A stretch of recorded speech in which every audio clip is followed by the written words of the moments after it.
Hello, people. I am Jasmine, and this is my story.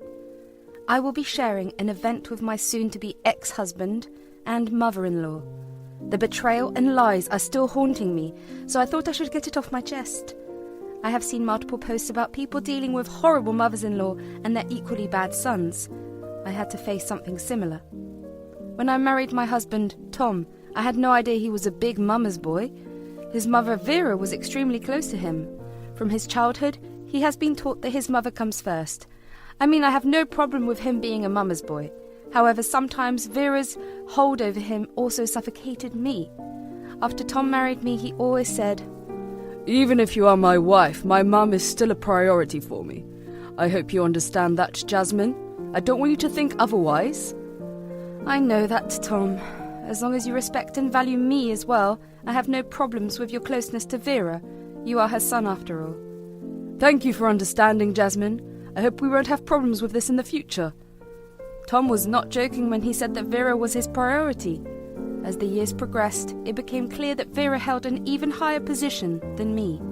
Tom worked a good job, but spent half his income on her. Vera refused to work and insisted on living on her son's money. I ended up putting more money into our household accounts to make ends meet. When I talked to Tom about this, he said, "How dare you bring this up, Jasmine? I already told you that my mum is a priority. Why are you creating trouble about this? Do you want my mum to starve?" I never said that, Tom. You're just giving out more money to Vera than necessary. I have tolerated it for so many years, but you need to stop.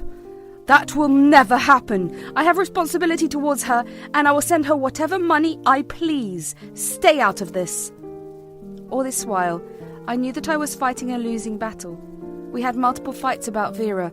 It also didn't help that Vera hated me and insulted me with every chance. Hell, Tom was the only one invited to her house for Christmas. I was never allowed. Tom had nothing to say about this. He always left me alone and celebrated with Vera. Things didn't improve even after Tom and I had a child. Ethan was also boycotted from Vera's house because he was my child. Ethan craved his grandma's love when he was young. However, Vera only had insults for him. Tom never protested and merely told us to deal with it. After a while, Ethan and I both gave up pleasing Vera. I didn't want Ethan to grow up among divorced parents, so I never left. However, I later realized my mistake.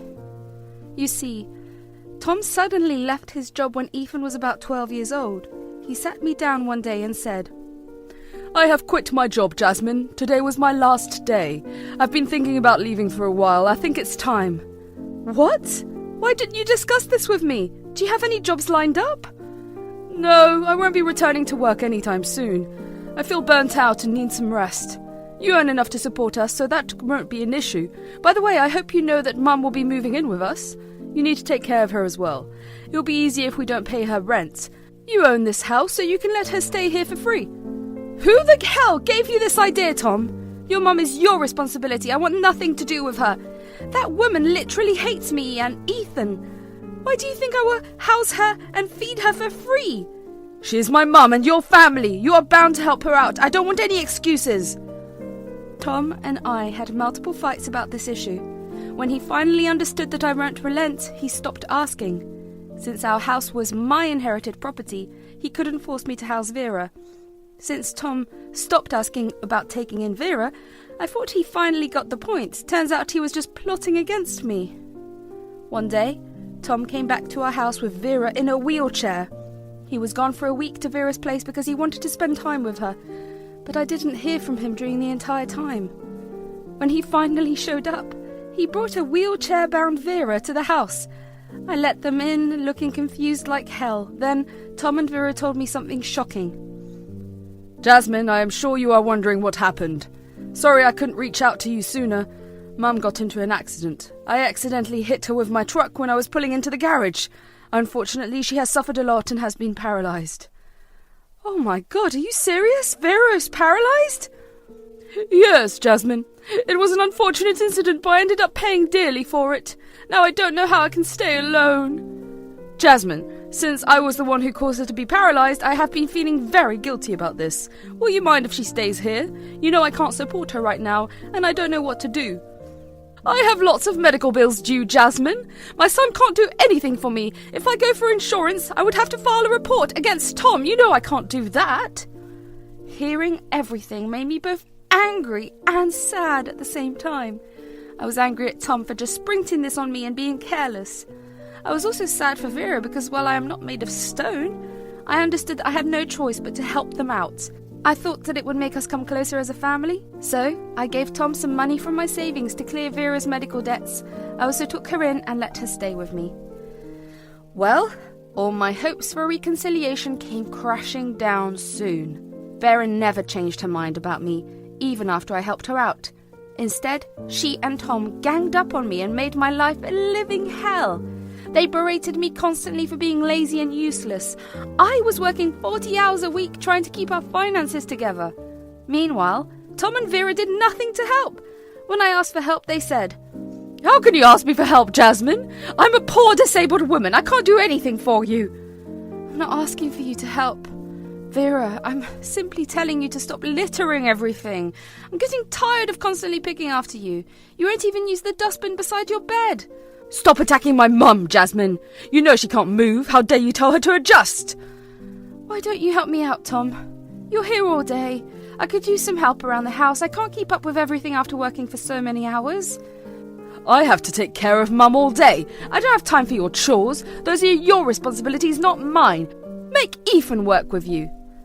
I couldn't believe the freaking audacity of Tom. Ethan was already helping me out with all the chores. He had his schoolwork as well. Me and him were getting tired of slaving for Tom and Vera. Yet Tom never helped out. Vera complained all day long and refused to even do basic tasks that she is perfectly capable of doing. I was tired of working for them. My bank sat empty and I had very little savings left. Still, I helped myself together because I felt sorry for Vera and Tom. Well, turns out I was being played for a fool. One day, Ethan approached me when Tom and Vera were not around. He said that there was something he needed to talk about. He said, "Mom, why does Grandma still use a wheelchair? She isn't sick anymore. Why does she need it even now?" "Your grandma is still paralyzed, Ethan. This means she cannot move without the wheelchair. Unfortunately, she hasn't gotten any better." "But I see Grandma walking every morning. I thought she had recovered. Why are you saying she can't walk?" "What do you mean, Ethan? Vera is paralyzed from the waist down. She can't walk, son. You must have mixed it up." "No, Mum, it was her. When I asked her how she can walk, she just sussed me and ignored me. She even told me not to tell you." I was immediately alarmed. I had a nagging suspicion that something wasn't right. I didn't have any proof, so confronting Vera was out of the question. But now my son gave me some grave news. I was starting to get very angry. Still, I needed more information and proof, so I said, "Do you have any proof by any chance? I need more proof, Ethan." "Yes, I do, Mum. I took a video with my phone. Do you want to see it?" "Show me the video, Ethan. I need to see it right now." Ethan was right. His video did catch Vera walking in the hallways. I was pretty shocked. I couldn't believe my eyes. What was even more shocking was that Tom saw her walking and didn't really look surprised. In fact, he even walked up to her and they laughed about something in the hallway. I was absolutely furious. They were fooling me for 6 freaking months. I was livid. I immediately saved the footage on my phone and waited to confront them. The next day, when I returned from work, I saw that Tom and Vera were casually talking in the living room. I was pretty enraged, but kept my cool. I decided that it was time to confront them. I sat down beside them and said, "There is something I needed to talk to you guys about." "What is it, Jasmine? Tell us now." "Why did you two lie to me about Vera's condition? I know she's not paralyzed and can walk just fine, so tell me, why did you do this?" "What are you talking about, Jasmine? This is ridiculous. You know Mum is paralyzed. Are you accusing her of faking it?" "How dare you accuse me of faking it? You're such a witch, Jasmine. I was right about you all along. You are a heartless woman." "Don't lie to me, you two. I have ample proof that Vera can walk. I've seen it with my own eyes. And I also know you know about this, Tom." "This is ridiculous, Jasmine. How can you accuse us like this? I didn't expect this from you. Stop being such a cruel person and make up lies about us." "Well, I am making things up, Tom. As I said, I have proof. Since you won't accept it, I'll show you the proof. Here, watch this." I took out my phone and showed them the footage. They saw that to turn pale. Tom and Vera looked absolutely shocked. Their eyes bulged out of their sockets and they clearly looked scared. When the video stopped, I calmly put down my phone and said, "So, now that I have shown the proof, tell me why you have been lying to me. I want an answer." Well, Mum was really paralyzed, Jasmine. She only recovered recently. We've been keeping it a secret. We actually wanted to surprise you. Yes, it's still early to tell if I can walk like normal. We wanted to wait and tell you the news when we are sure. Nice story you got there, guys. However, I don't believe you one bit. If you want to prove yourselves, I need to see your doctor's certificates. Only then will I accept your words. Tom and Vera looked visibly anxious and started to mutter nonsense about not having a note at the moment. When it became apparent that they have no proof of Vera's disability, I said, "That's it. Now I know everything I needed to know. Since you two can't give me proof, I won't be taking care of you. I want you both out of the house next month. And Tom, I am filing for divorce." Jasmine, you're overreacting. You don't have to be so drastic in your decisions. We only lied to you because Mum had nowhere to go. Yes, this is all your fault. You were financially abusing my son by not letting him take me in. We had no other choice than to cook up this story. If you had been a little less selfish, we wouldn't have lied to you. Don't you dare put this on me. Your worthless son wanted to be a parasite. I accepted because he is my husband and I loved him. Then he expected me to take you in as well.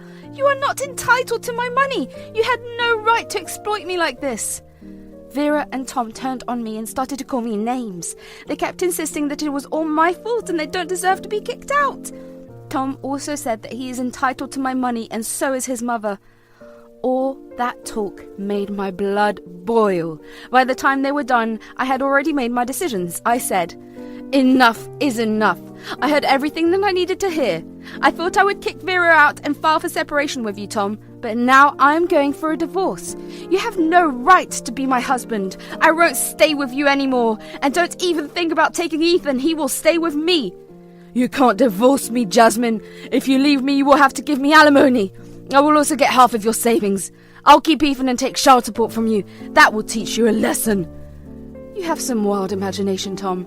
First of all, I have already depleted most of my savings on your mother, so you won't have much to claim anyway. And secondly, the judge won't grant you alimony since you quit your job without consulting me.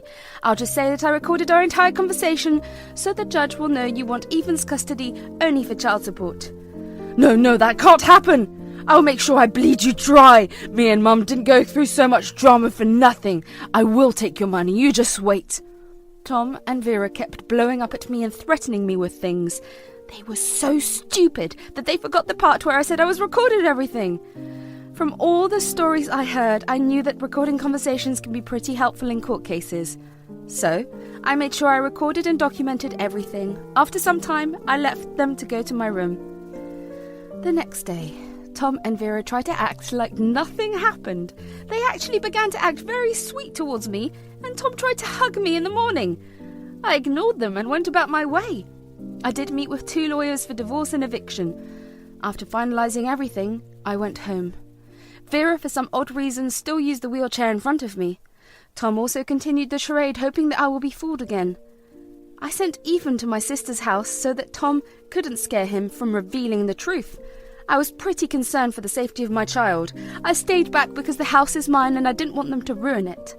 A week later, I served Tom and Vera with eviction papers. I also served Tom divorce papers since there was no way in hell that I was staying with them. When they saw the notices, they completely freaked out. They said, "Jasmine, how can you do this to me? I don't deserve this treatment from you. This has to be a joke. I can't believe you would kick out a disabled woman, Jasmine. My son only wanted to take care of me. You are punishing him for nothing." I think we have already established that you are not disabled, Vera. There is no point in keeping up this charade. Even if I'm not disabled, I am old. You should not kick out an old person. God is watching. Well, God also saw how the 2 of you manipulated me and bled me dry. Now it's time for me to take my revenge. As for Tom, he has been a poor excuse for a husband and father. I was staying with him for Ethan, but not anymore. Tom and Vera tried several times to change my mind. However, I never did. I invited my sister over with Ethan so that he can be at my house. Tom and Vera became desperate to seek my forgiveness. I knew that Tom's poor financial decisions left him with no savings. So hiring a lawyer and fighting me in court would be impossible. Vera didn't work either and had no money of her own. So they were both stuck in a deep pit of financial crisis. They feasted on my income but forgot the fact that I don't take manipulation lightly.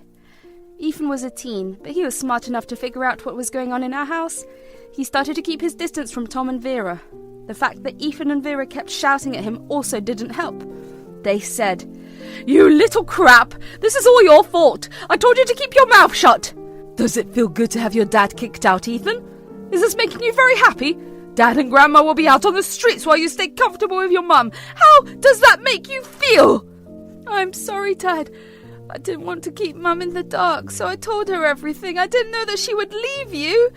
"Shut up, Ethan. You are nothing but a useless child. I wish I never had you. If I didn't have you, I would remain married and stay in this house. You are responsible for our condition."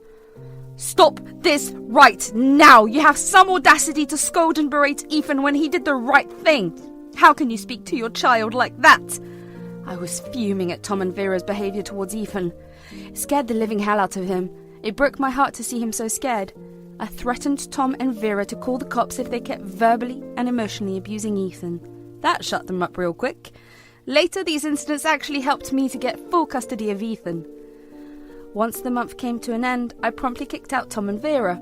They did try to throw tantrums until I called the police on them. The police arrived and escorted them out of my house with their things. Finally, me and Ethan were able to breathe in our own house. In the weeks that followed, my lawyers tried to convince Tom to sign the divorce. I even offered him some money if he signed the papers for good. Since he was almost homeless and didn't have any money, he begrudgingly agreed. I did lose some money, but I see that as a win. What he got won't be enough to feed him for over 2 months. The custody agreements were pretty smooth. I got full custody because Tom was in no place to house Ethan. Even if he gets a job and demands split custody, I knew Ethan would speak against him. He was still very shaken and is seeing a therapist for his problems. I attended the sessions with him because I didn't want him to feel alone. My sister is also living with us for the time being to help me out with everything. We are also on the lookout to see if Tom and Vera tried anything. From what I've heard so far, Tom and Vera had some nasty fights after I kicked them out. How did I know all this? Well, Tom came crying at my door about 2 weeks after getting kicked out. That's actually when I convinced him to sign the divorce. Apparently, Vera turned on Tom and demanded he get a job to feed her. When Tom refused to support her financially, she threw the worst tantrums ever. According to Tom, that made him see just what an idiot he was to me. Trust me, guys, I didn't feel anything towards him. I simply offered him the money and asked for his signature. By then, Tom knew there was no coming back. I have no idea where Vera is right now, but we are being careful. Meanwhile, I and Ethan are trying to get past the fiasco and start our